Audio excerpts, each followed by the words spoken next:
Hi friends, ഞാൻ വലിയ ഞാനിപ്പോൾ താന്നൂര് ഹാർബറിലെ ചൂണ്ടട വന്നാട്ടാ. അതാ എനിക്കൊരു മീനെ കിട്ടി, കണ്ടോളി. ഇതാണോ ഒരു മീനെ കിട്ടിയിട്ടാ, കണ്ടോളി.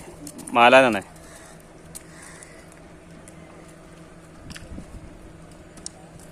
കാണിച്ചതാ, അടുത്ത് കാണിച്ചതാ.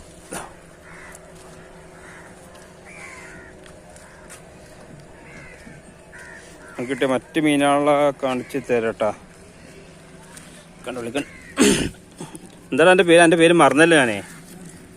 എന്താ പേര്? ഇഷാദ്. അപ്പോൾ ഇത് സ്കൂളില്ലേ? അന്ന് 2-ാം ശനി ലീവാണല്ലേ. അപ്പോൾ 2-ാം ശനി ലീവായപ്പോൾ ചൂണ്ടയിടാൻ വന്നതാണേ. അത്യാവശ്യം കിട്ടിയണോ? കിട്ടട്ടെ. ഇതാ ഞങ്ങളിവിടെ ഇട്ടുണ്ട്. കൂട്ടാനേ നോക്കാം. വൈകുന്നേരം ആകുമ്പോഴത്തേന്, അല്ല രാത്രി ആകുമ്പോഴത്തേന് പോകുമ്പോഴത്തേന് നോക്കാം. വേങ്ങര